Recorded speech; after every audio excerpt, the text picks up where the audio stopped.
first, can you state your name? I guess your first and last name is good. Delores Scott. Delores Scott. Okay. And if you don't mind me asking, what is your date of birth? January 31st, 1947.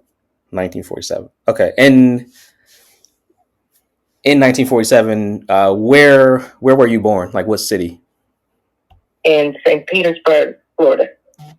St. Petersburg, Florida. Okay, but you don't live in St. Petersburg now, right? You've relocated since then. Correct. We moved up to Pittsburgh when I was a year old. Mm-hmm.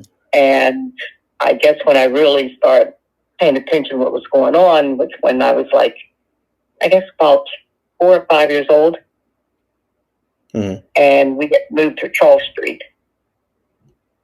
Okay. And that's on the north side of Pittsburgh in the city. Yes, that's on the north side. We were there. We had an apartment, 2 bedrooms.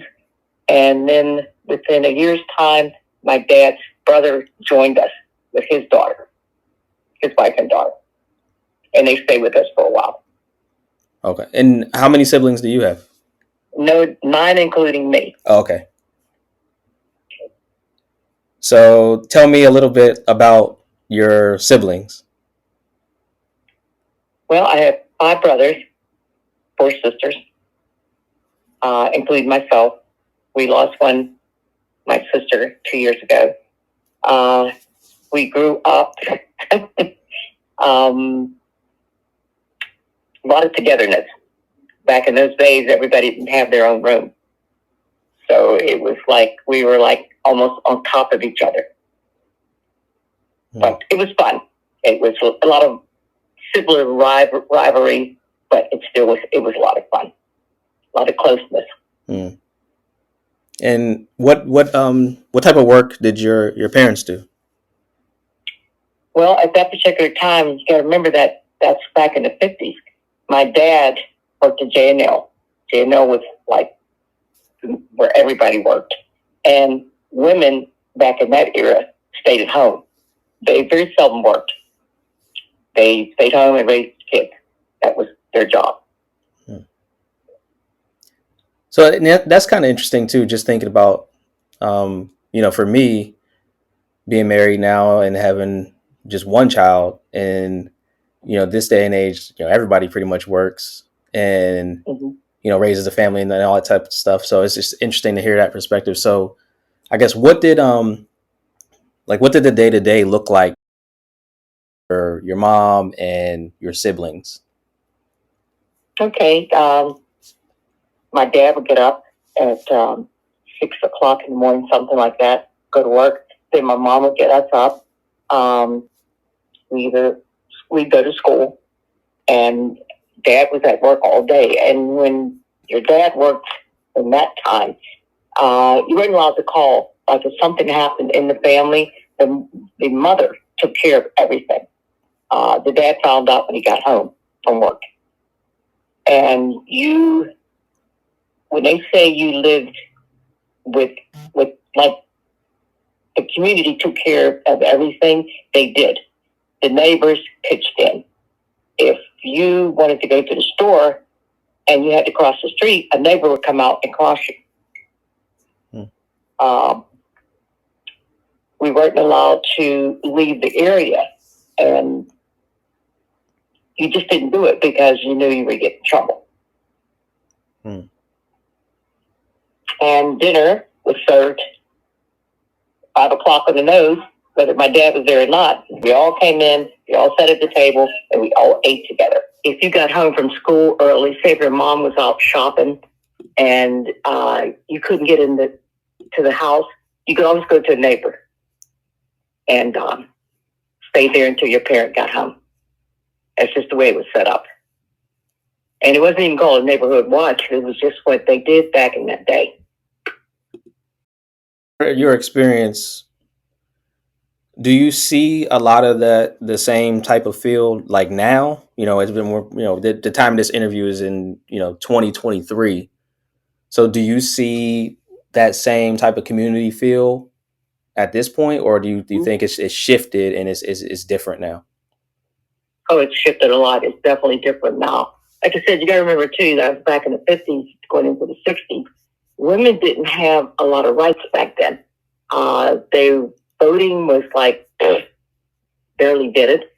You weren't allowed to buy property. You weren't allowed to sell property, and you were more or less, you stayed at home. You took care of the house, and then the man ruled. You did have some women that forged ahead, like they would get after their husbands or something to do more, but that was really unheard of. Um, as far as the community hands on, no, not like they used to be. No, even with the police used to patrol the streets more, and you could go up to one of them and say, I need help, and he would help you. But they were foot police. They were on foot, and they would go up and down the block. You saw more of them than you do now. Mm. So that's a difference right there.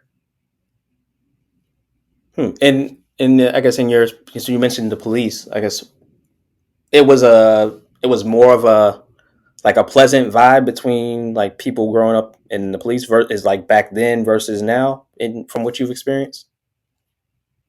Not as far as the violence. Back then, if a policeman chased you and he caught up with you, you were going to get beat. But if you weren't into any kind of criminal activity, you didn't have that problem. I guess that even says for it now, but let's put it this way. Where I grew up, I didn't see a lot. I never had problems with police. If my parents told me if something happened, go to a policeman. And that's what I did. And like I said, I never had a run-in with them. Okay. Yeah. Now, as far as work, like I was saying about women didn't have a lot of, push or whatever. When I got married, my husband, your grandfather, worked in a rug cleaning company, and I wasn't happy with that. And so I stayed on him, and he finally went to work at J&L. Well, he worked there for a couple of years, and I pushed him a little bit more and told him, you need to do more. And he did. He got to be a crane operator. That's interesting. So that part, I think, still goes on and on with women. You mean in terms of like pushing men to be better, basically? Yeah, well, being supportive, not so much pushing them, because a lot of men will do it anyway. But sometimes they need that support. They need that family behind them. And like I said, back in the day, you didn't get a lot of that because women just didn't say too much. They just went along with whatever was going on. If their husband worked, he worked. And if he worked at a grocery store, they were okay with it. Some women, not all. Okay. Yeah, and I mean, I think I agree with that. Even just my experience, being married now, it's definitely a thing of the encouragement, and you take on more responsibility and things like that. So you realize like not only do you kind of like feel like you need to do more, like you kind of also get to a point where you realize that you can, and it's always good to have that support. So I think that makes sense from what you mentioned. So I was going to say, as schooling, you put that in there.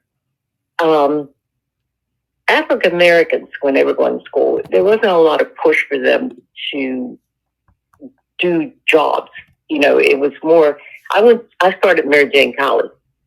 That was grade school, and then from there I went to Columbus, and then I went to Oliver.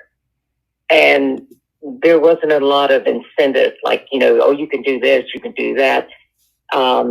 There was no such thing as Black history. If you even talked about something that a Black person did, you were shut down. I was actually sent home one time because I disagreed with the history teacher. A lot of young people back in that day had to make their own decision of what they wanted to do, and if they wanted to have a career, they had to go after it themselves. Very seldom you had a teacher that was a mentor, not to a Black child, not back in those days. And that was actually going to be like where I was going to go next with my questions was thinking about Okay. education and what that looked like for you. And I think you answered some of my thinking, but I actually want to expound a little bit on the stories that you just mentioned with being you being sent home for just speaking out or whatever the case is, bringing something up to the point of, I think, what, if you don't mind me asking, like, what impact do you think that had on you as you got older, like as an adult going into like your professional life, like your experiences in school? How did that relate to what you ended up ultimately kind of pursuing in your life? It made me stronger. It made me more determined that I was going to do better, that I was going to self teach myself, which is what I did. I never graduated, but that didn't stop me. I self educated with books and associating with people that had ideas, like they wanted to be more than what they were. And I listened to them, and a lot of that is listening. It's one thing my dad always told me: shut your mouth and listen. You learn. And I did. And that motivation, I think, because I didn't get a lot from the school, and I thought, that's not going to stop me. And I think that our brothers and sisters had that same mindset. They all had very good jobs, or had very good jobs, and nothing kept them down. So, in regards to school, well, let me ask you this question first. Did you ever have any experience or exposure to any black educators while in school? No, Do you know if any of your siblings did? not that I know of, but I don't. They went to the same school, so that would be a no. Right. Okay. Because one of the common things now, especially, is talking about more so like the representation of having black teachers or black people in the school setting outside of more of like the assisting roles. So having black teachers, a black principal, or anything like that for black children in particular, and what that means for them being able to see that. Because I know even for me, I can recall two black male teachers that I had that I give a lot of credit to, because I had one was my science teacher in middle school, and I always liked science, so he kind of like woke that whole side of my interest up.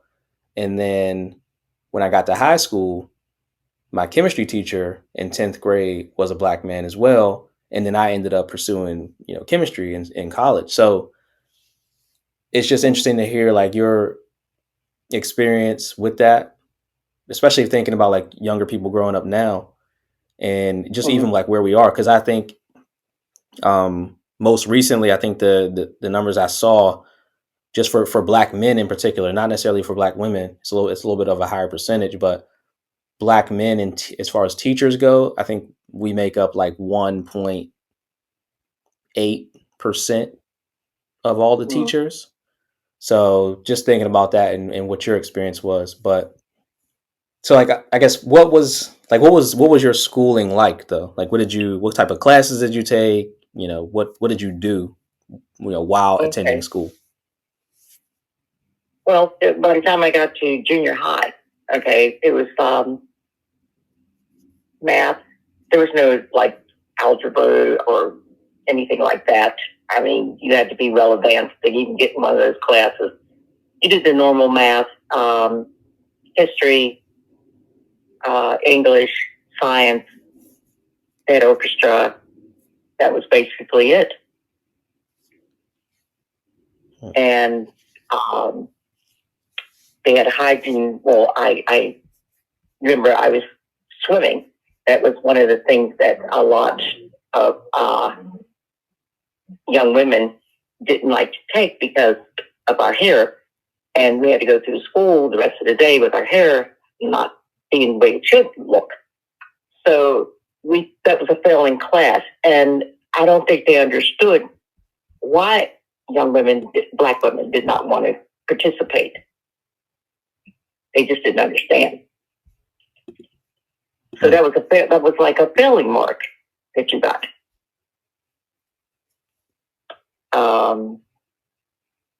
A lot of things they passed by. I mean, you would go into a classroom. I mean, this one classroom I went to, a science class, and you would sit there, and he would go on and on about whatever, because none of it made any sense. He'd be sitting there, and you'd ask him a question, and he'd look at you like, what are you talking about? And so you just went in there to fill a seat, basically. And I'm not saying all the young people at that time.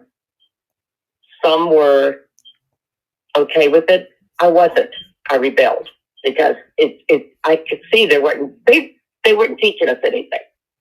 You learned whatever you learned. I mean, there wasn't even any black cafeteria workers. You know, it was a predominantly white school that you went to. But like I said, if you had a good head on your shoulders and you had a father and a mother that pushed and, you know, let you know you could be whatever you wanted to be, you just had to, you know, stay true to what you believed in, and you were okay. Yeah. So thinking about that though, because I know that's something that a lot of folks in like my generation, even like the generation like before mine, not necessarily so many people after, I guess in terms of the conversations that I'm hearing from a lot of people, there's a lot of argument, you know, even like battle of the sexes type of stuff that happens. And the one thing that we always kind of go back to is thinking about, well, what worked for people before. And what I'm hearing from you and what I've heard from other elders is more so like the family structure is what really set things apart. And even right now, like, there's always a lot of conversation around like absent fathers and the impact that has on the kids growing up, right? Like you know, if your dad's not there, there's all these possible things that end up, you know, potentially happening, jail, you know, all that type of stuff. So I guess what are your thoughts about that, knowing your upbringing and how your family structure helped you and your siblings versus where we are right now, where we see a lot of, you know, families that aren't, you know, 2-parent homes and things like that. What do you think about that? There again, you know, like the parents kept the family together, and hands-on, the aunties, the uncles, they all were supported. My dad came from a large family also. It was 9 of them. And his brothers, you know, they were hands-on. If I needed something, any of my brothers and sisters needed anything, we could go to my uncle. If they saw us outside doing something, they reprimanded us right then.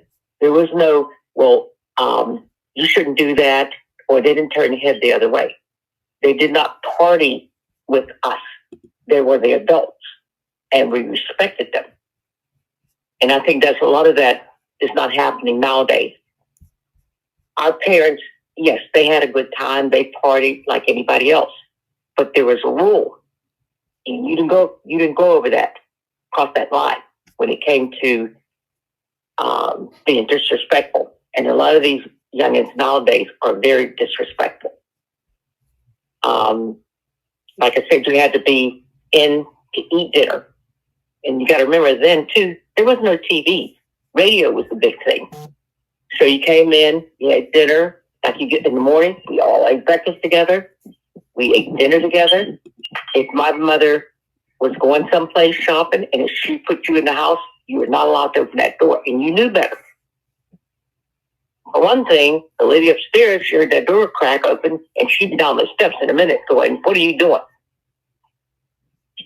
Okay, then we were allowed to play. I mean, we could play all day in the yard. We had a yard, and we would go out there all day long and play. And it was the hula hoops and all that. and street light, it's true. That street light hit, you better be on those steps. Not coming down the street to get on the steps. You better be on those steps. Every kid, and it was a whole block.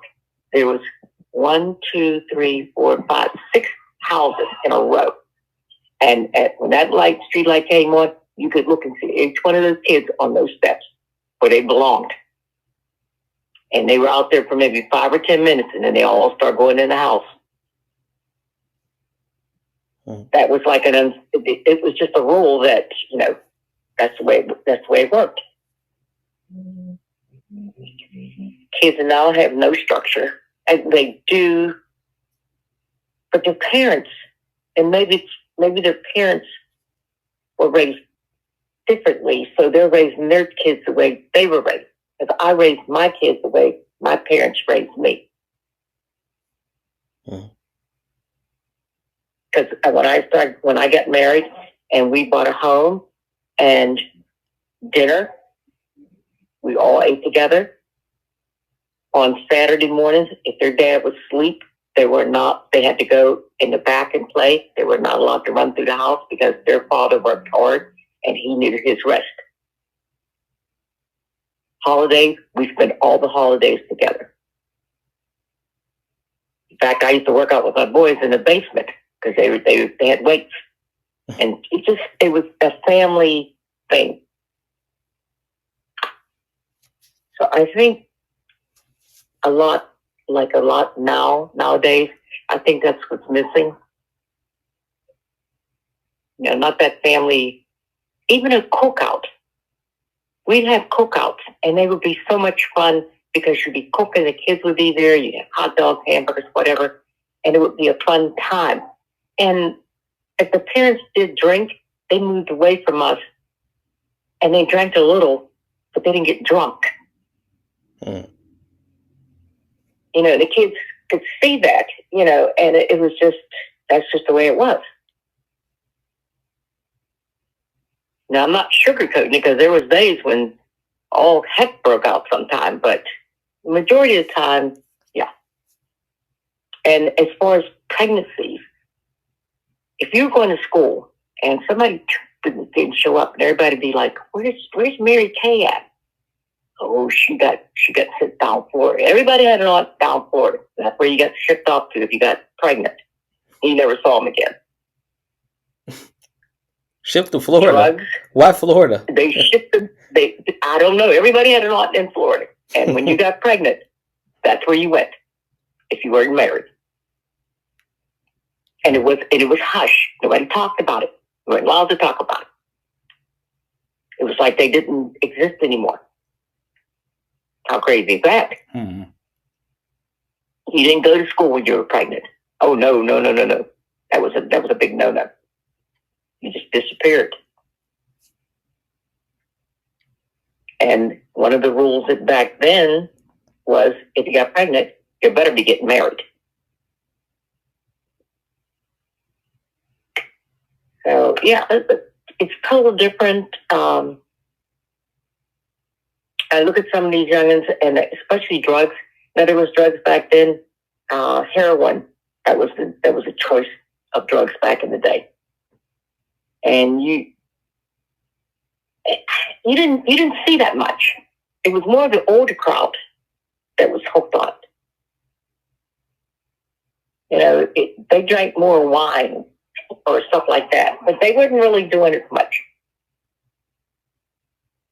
LSD, but that was the hippies.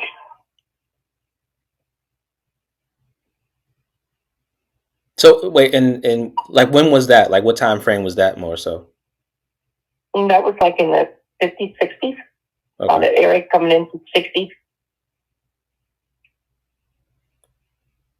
So, well, I guess this is kind of a random subject related to like the whole drug thing, because I know one of the common conversations that a lot of people have related to like the Black community and just, I mean, really overall, but definitely as far as the Black community goes, when you talk about drugs, it's like the whole war on drugs and like the crack epidemic. What were the effects of that like in Pittsburgh? I know in California, of course, it was like a whole major thing that spread, but like what, I guess, what did that look like, that whole scene, if anything, in Pittsburgh? And it was bad. When it finally did hit, it was bad. Lost a lot of people, a lot of youngins, especially coming out of, I'd say when it really got bad was when they were coming out of high school. Yeah. And they got real hot then with drugs. And we lost a lot of young men. And that's when they got bad with the police also about that time. Because they were like, more drugs were getting into the black community. They were cracking down on them, trying to shut them down. And there were a lot of drug dealers, and there were a lot of black drug dealers on north side, south side. They were spread out pretty good. And we lost a lot of, family members. We lost a lot of friends with the drug era at that particular time. It wasn't so bad in the 40s and 50s because we were coming out of the Depression. People didn't have, they were just starting to get back on their feet and getting money back in their pockets, and they were starting to do stuff. So, yeah, late 50s going into the 60s is when it got really, really nasty. And have you seen any like rebound from that impact at all? Where we are now, do you see it being better or worse or anything changes? I think it's a little worse now. And that's only because I'm saying that because there's more avenues for the drugs to get into the country. For back then, it was a little harder. But I think it's spread more now. And it's easily obtained now. Before, it was a little harder. Because like I said, people were still struggling, trying to feed their families and themselves. They didn't have all that money to buy drugs. Mm. So the economy then was like just they were barely making it. A lot of our young black guys joined the service. That's the Vietnam War. We lost a lot of them in that war, and they came back and they were hooked on opium and all kind of stuff. That's when it really got bad. And you have brothers that went into the service, right? Yeah, all our brothers were in every branch. They all went in. They did. I think one of them. He did an extra tour. Butter. He did. He's in the Air Force. But yeah, they all were in the military. They never went to war, thank God. But that was after Vietnam and everything. But they all worked at J&L. Like I said, in that time, that's where everybody worked, was J&L until they shut it down. And that was the worst thing because the majority of workers at J&L, believe it or not, were black because you'd have to be educated to work there. Mm-hmm. And they paid good money. And when they shut it down, it was like these guys had nowhere to go. They had no jobs. And that put them on the street, and that started a lot of drugs too, them doing drugs. You said J&L, they did, you said woodwork? J&L, steel mill.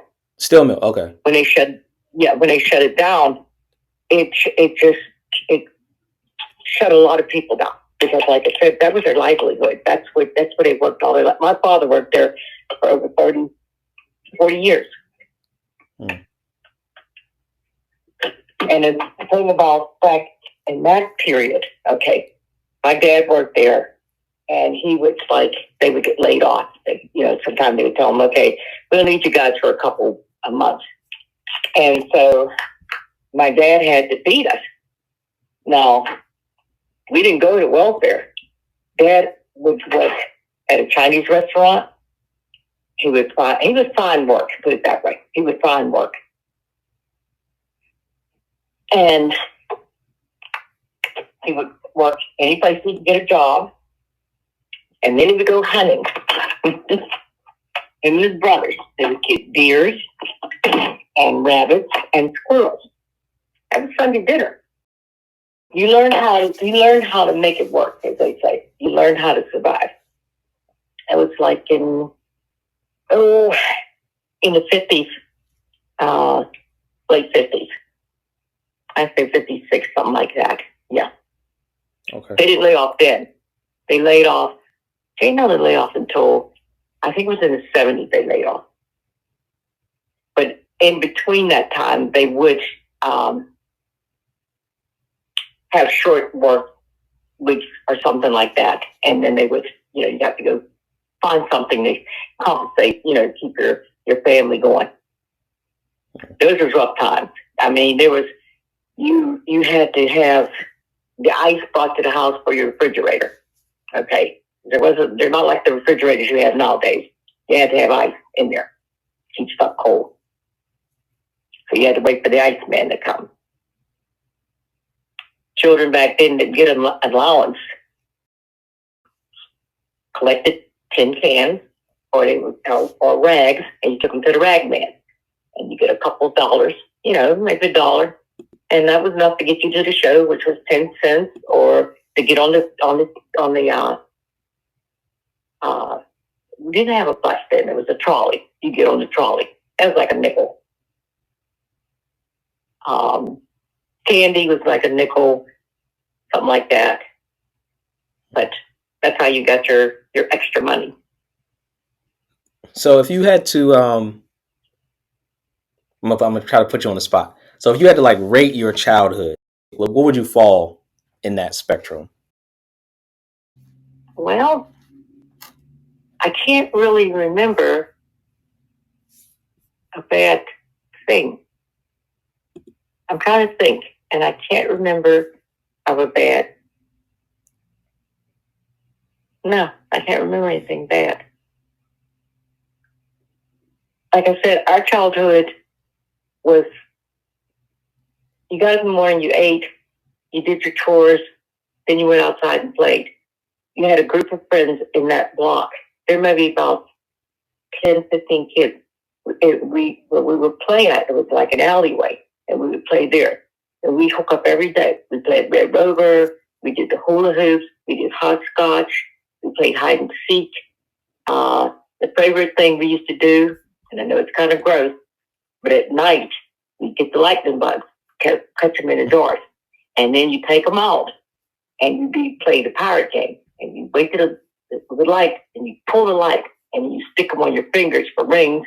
You put them on your neck for bracelets, necklaces, and you put them in your ear for earrings.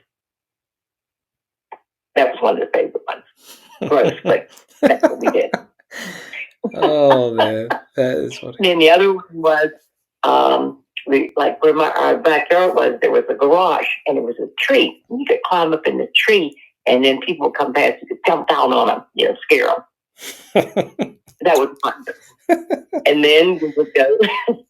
I know. Then we would go apple picking. Now I would go with my cousins. Now back in that time, okay, my cousins, little Joe and Jerry, and they were like the kings, and I always wanted to hang out with them. And they would say, "Okay, here's the rule: you want to hang out with us, you have to run from this pole to that pole as fast as you can go, and don't stop." And you would haul butt. And they would stand there, and one year they'd say, "Nah." Next year, "Yeah, you're pretty good. You can do it. Can you climb a tree?" So you scooch up the tree and you jump down. "Yeah." So then you can hang with them. Now, the reason being this, because we would go all the way up top of University Street, and you go back into this one area, and it was all trees, and it was yard, and it had apple trees and stuff back there. And the guy had Doberman pinchers. So you would go, you'd sneak in, and you go up in a tree, and you shake the trees, and he'd be waiting. He knew. And you get as many apples as you could, and he'd go, "Get them." And man, you had to run for your life, and you throw the apples over the fence, and you hop over the fence, they dragged you over the fence. That was fun. Sounds like you had a pretty good childhood. Oh yeah, we had skateboards before they had skateboards. We didn't call them skateboards. We would get this flat piece of wood, and we put nail skates on them, and we go to the top of the hill, and everybody hang on, and we go rolling down the hill, hanging on. Some of us fall off and, get bruised up, and we're just laughing the whole way. Oh, man. And if you had a dime or if you had $1, because I go to my uncle and I'd say, Uncle Joe, could I have 50 cents? Hey, yeah. And Viv, even then, that was my road dog, my bestie. She would wait around the corner. Did you get something? I said, yeah. Now, we go get candy and stuff. And you share it with the other kids. I mean, 50 cents, man, you had a shopping bag of candy. So you go back in your neighborhood and they'd be like, oh, man, you want some candy? And everybody be happy. So I enjoyed my childhood. I did, with my brothers and sisters and all the kids that I grew up with. I learned how to clean fish from this lady that lived upstairs. She showed me how to clean fish. My dad showed me how to skin rabbits and squirrels. Never did learn how to skin a deer. What else? Yeah. And I will say this. As we were growing up, we never, ever had to go to the hospital for pneumonia or anything else. Every Saturday, we lined up, all 9 of us. And my mom had this tablespoon, and she would start. You get a tablespoon of castor oil. You got a tablespoon of Father John. You got a tablespoon of called liver oil. And then this chunk, I don't know where she got it from. She called it acidity, and it was foamy. And you got a tablespoon of that, and then you got a slice of orange. I hate oranges. And then after she gave all of us, man was waiting for that bathroom because that casserole. And basically, what she was doing was cleaning our system out. We didn't know, but that's basically what she was doing. And we never, you didn't go to doctors back then because doctors cost too much money. So moms had to take care of you, make sure you didn't get sick. And you didn't. So wait, what was that again? You said castor oil, and then what else? Castor oil, Father John's. Father John's. Cod liver oil. Yeah, cod liver oil. Liver oil. Mm-hmm. These 3 things she always kept in the cupboard, always. And then this stuff is called acidity. It was brown. You guys, my brothers and sisters, about this. It was brown, and it looked like a fungus, and it was like moving around or something. And you would get a tablespoon of that. That you had to hold your nose on. And that was something I think she got from down south, something they created. But those 4 items, we did not get sick. I'm not kidding you. We never went to the doctors. No, never went to the doctors. Nobody, and we never missed school. Forget about it. No, there was no colds. Jules wasn't. My mom wasn't having it. You went to school every day. I mean, my brother one time, she bundled him up so much he fell down, and I said, "Mom, it's on the floor." Off the snowsuit she bought, it was so heavy. He's just laying there. I'm like, "Get up!" He's like, "I can't move." Oh man. I mean, this is what you did back in those days. You learned how to make things work. We when they used to call it the surplus line. And that's when you got, less food banks, but they call them the surplus line. And my mother and it was right, we lived on California Avenue, and it was right where the show was. They shut the show down, they turned it into this food place. And my mom, I hated little red wagons too, because we had to drag that little red wagon over there. So we'd be first in line, and we would sit in there with a blanket and a pillow and sleep. And when we wake up, there'd be a line behind us. But Mom wanted us to be the first, because if you're first, you get the good stuff. So that's that's a lot. Okay. So I got to ask you a little, thinking about All right, moving like away from your childhood a little bit.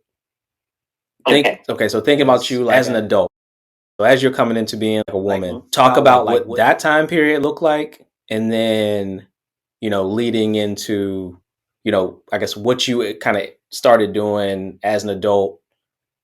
Meeting my grandfather and how that stuff happened. Meeting your grandfather?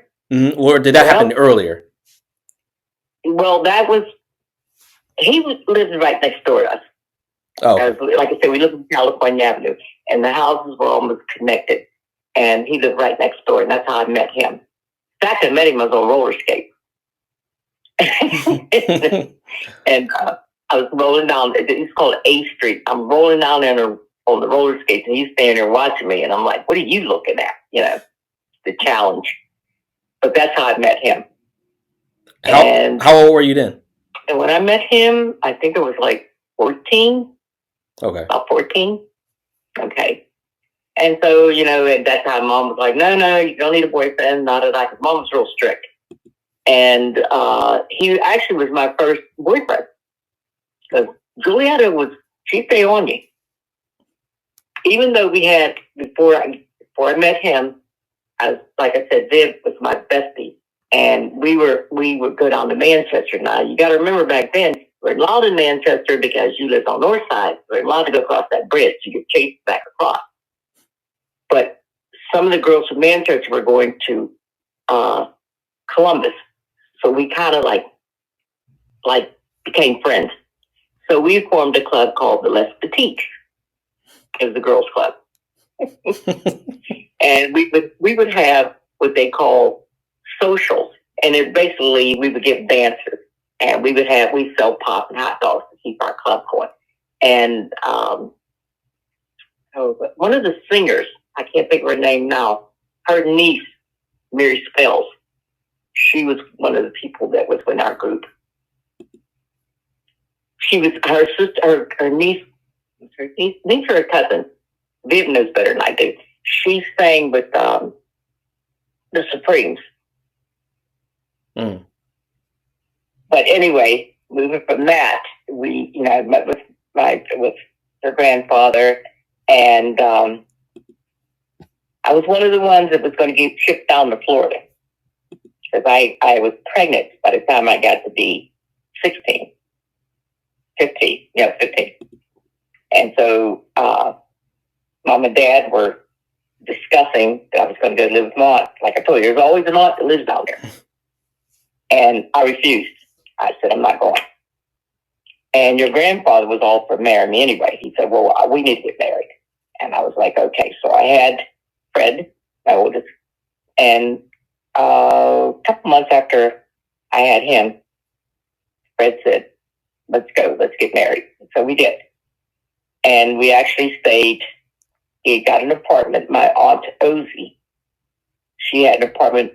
She had a whole house, and she rented out the apartment on the second floor, and that's where we lived. And of course, Mom was pissed. One thing, she didn't have a babysitter anymore, and she didn't like Fred. So anyway, we settled down and started having kids. And it was. I was used to a big family, so having 5 children, it just felt like I was still at home. Yeah. We did have an apartment, stayed with the apartment for a while, but I was like, I guess because of Mom, I was pushy, and I told Fred, I said, we need a house. We got kids. So we finally got a house up on James Street, right behind Allegheny Hospital, and that's where I had all my kids, 5 kids up there. And he didn't want me to work. So I decided I was going to work anyway. So I went down to Manchester, and it was an Isley down there, and I worked there, and I was sneaking doing it. And then one day I was back there working, and he walked in, and the manager was like, you can't come in here and make her leave. And my husband said, she's coming out back there. He came behind the counter, took my arm, and led me out. And that was over. So I didn't work for a good while. After that, I gave up for a while. But then the shell and the the stirrup pants just wasn't getting it. I thought, I need a job. And after I had Tisha, my only girl, I went to work. And I went to work at Peacock. That was my first real job. And I got my cousin to babysit. And Viv and I went out there and worked. And we worked as waitresses. And I got to the point where I didn't like being a waitress. I thought, there's more to this job. I wanted to work in the kitchen. And I was the first Black female that worked as a pizza maker. And they gave me heck. But I finally got back there. The manager, Jerry, liked me. He said he thought I was a good worker, so he let me come back, and I worked back there. And I found out later on, one of the reasons that the home office were okay with it, me working back there, because after 6 months, they made me an assistant manager. I found out later the reason they did that because Jerry, the manager, had a record, and they wanted to bring beer in there, so they put it into my name. The FBI came. They fingerprinted me. Back then, that's what they did. Came in, fingerprinted me, and I'm like, what is going on? And so they put the liquor license in my name. So worked there for a while, and you ever hear of a wildcat strike? I don't think so. Well, we had one. We decided that they weren't paying us enough, but we did a wildcat strike. It was in the paper. It was on the news. We didn't work. We stopped working, and they came out and they interviewed us, and we said we want more money, and it's called a wildcat strike, and they can't cut you. So what they did, they wound up firing everybody. They kept me. They moved me to another store. So I worked there for a while, and then I moved on. I worked at Red Lobster, and I always had a best friend, Marilyn. And finally, I wound up at the cheese cellar in Shadyside, and that was the beginning of my career there. There, I put in over 40 years working there, and I finally got down to Station Square, and I worked there, worked my way up to being a manager, or should I say a chef. And I had a crew that kicked butt, all men, except for one, Marilyn. And I would do it again. So I gotta rewind a little bit. Okay, so you meet my grandfather at 14 on skates, and then not too long, later after that, a few years or so, you all end up being together, first child, get married, have a house. At the time, you're not working, so it's still more of like the traditional, like kind of way that you grew up, where the man goes off and works, and the woman stays home. But for you, you were like, no, I need to do something. I need to do more. So being, the spirit that you are, you were like, I'm going to go work. So then you stopped working for a little bit, and then ended up going back into work, where you became a waitress, and then had the strike. So basically you were fighting for wage issues, right? Not being paid enough. And which is actually I think I actually want to stop right there for a second and just get your thoughts on one thing, because even right now, in 2023, one of the big concerns related to the workforce is like disparities in pay, especially when you talk about, the gender wage gap between men and women. And I've seen it too, like looking up, different, jobs in different fields, certain industries. A lot of it, you can see that there's a clear difference where usually the men get paid more. So was that kind of the same thing, like in that situation where you all were on strike, or was it like women who are waitresses that went on strike, the wildcat strike that you mentioned, or was it like across the board, like we're all just not getting paid enough? It was across the board. We all weren't getting paid enough. It was the kitchen crew and the waitresses. it got to the point that the kitchen crew was all women by that time. Like once I got back there were some guys back there, and I guess they got an attitude because I outdid them.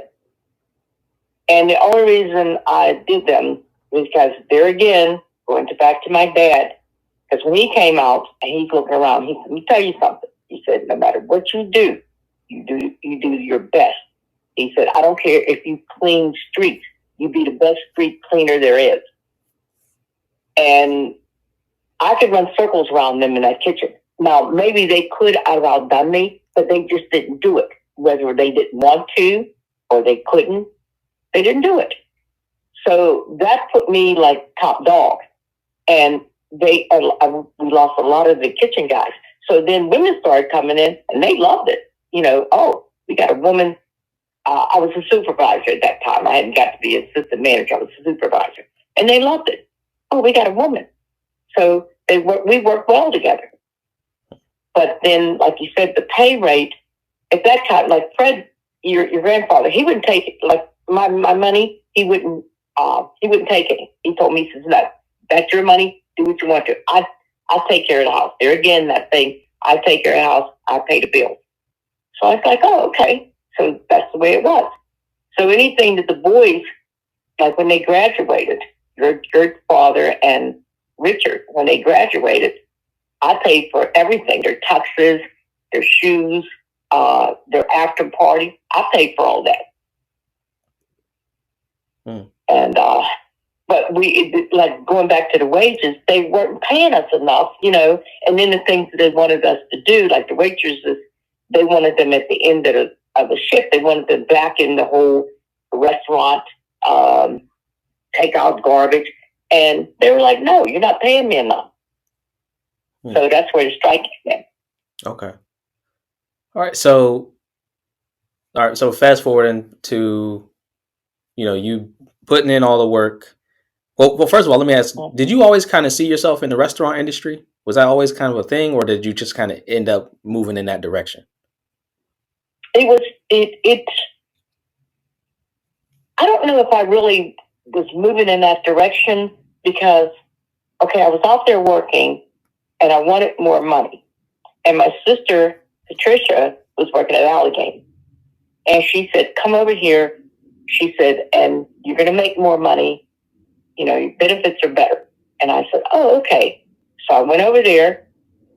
I left the job, and the manager there, he told me, he said, he knew. He said, "You'll be back." He said, You're not a hospital person." He said, "You're a food person." And he wouldn't even take my keys. He said, "Keep them. You'll be back." So I went over to Allegheny, and they have a period of time you go through training and everything.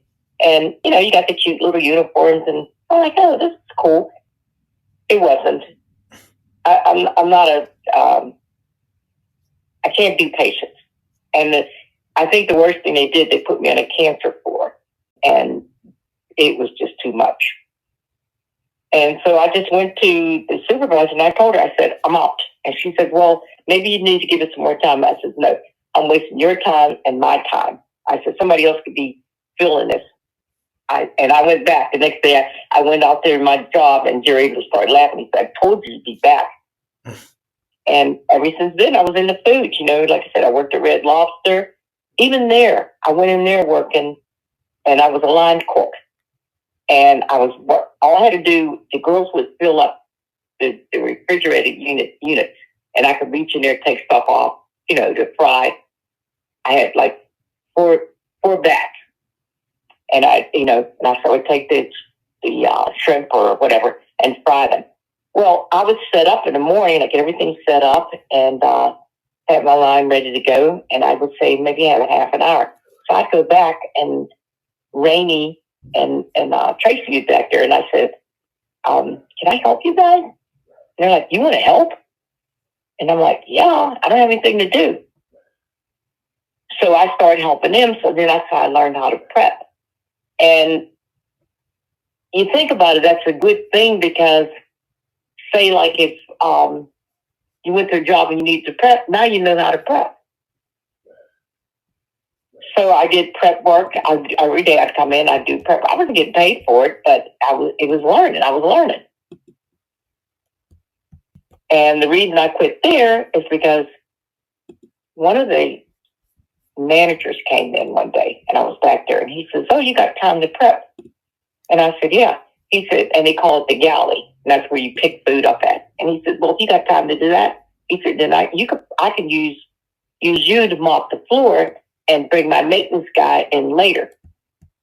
And I said, "Are you going to pay me for it?" And he says, "No." I said, "I'm not doing it." He said, "Well, if you're not doing it, you're fired." I said, "Goodbye." And that's how I lost that job. But they brought me back. Okay, so you go through all those channels, end up kind of landing in food industry, restaurants, and then you end up becoming.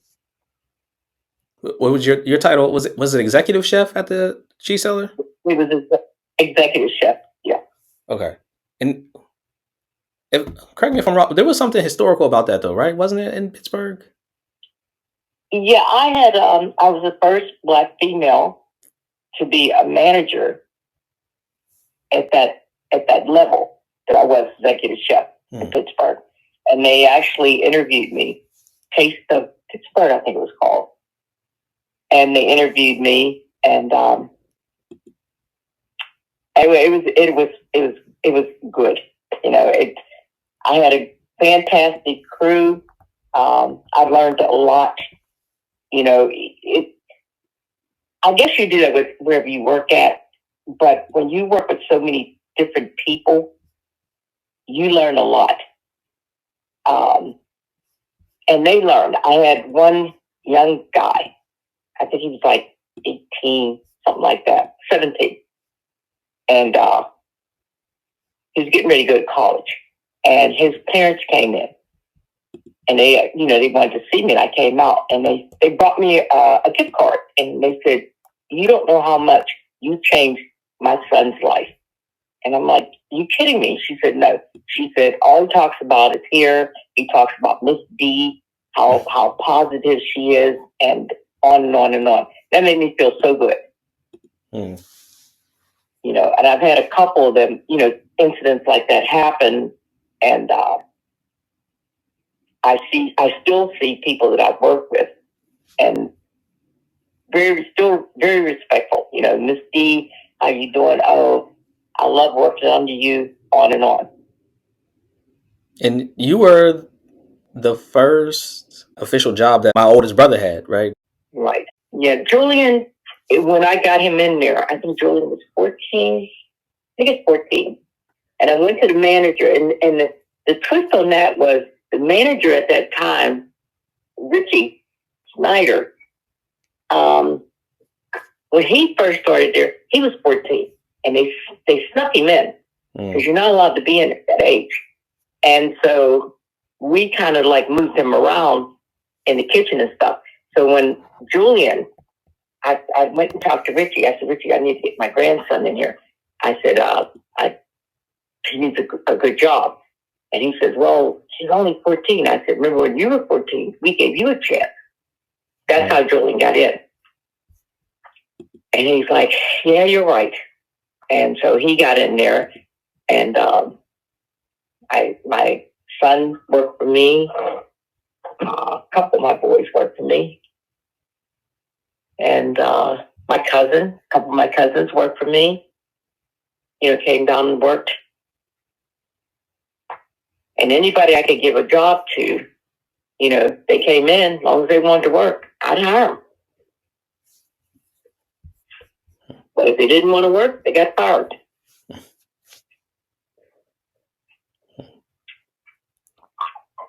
Yeah, that's just an interesting and like just compelling story to think about from and that's why I asked the questions about like school and in your childhood, and saying that you didn't graduate, however you were still able to push through and have all these historic moments.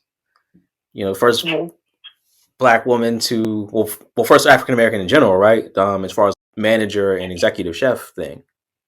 Like, was Right. yeah. So, I mean, like, just, I think that that's like a true testament. And that's why, like, I wanted to, highlight this and have these conversations and share these stories. Cause it's like, I think a lot of times, especially, myself and then like people even younger than me, I think a lot of times we get caught up in the idea of something being impossible or how difficult we have it, or how we, how difficult we think we have it. But then Right. whenever you put things into perspective and hear it from others, especially, people who came before you, it just it puts a different spin on it. So it's good to hear it and just seeing that you didn't make any excuses. And I just think that that's powerful. I think a lot of people need to hear that in general across the board. And it's not even, not even just, black people or black young women or girls, but just, I think everybody kind of can take something from that. Right. The food industry, I really love it. I love cooking. And I'm still doing that till today. I cook for Julian and his family on the weekend.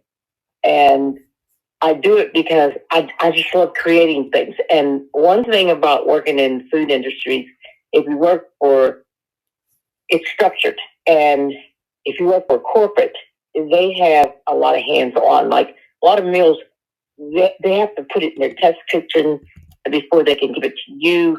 And everything has to be weighed out, measured. And of course, that's the way it should be, because if it didn't, they'd go out of business. But when you can cook on your own and you can create any meal you want, but still keep it cost wise, even the foods that I create for my grandson, I still do a plate, a cost on it.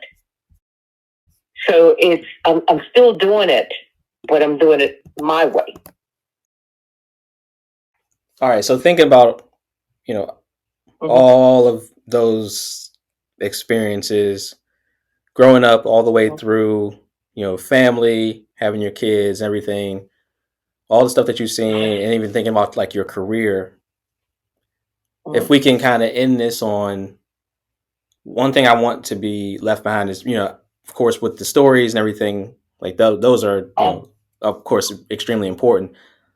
But if you could speak to young people right now, like what type of wisdom or what type of advice or learning experiences, like what would you say to younger people who are kind of just coming up in the world and trying to find their way right now? I would say to them, first of all, be true to yourself, be honest. Be each adventure or each thing that you go through,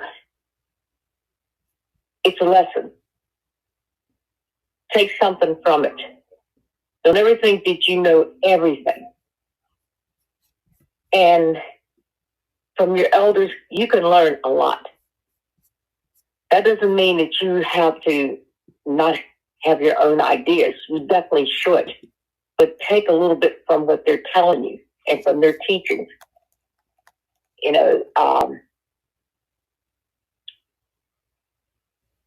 Just be, like I said, be honest with yourself. Be yourself. Believe in what you're doing. And that's all I can say.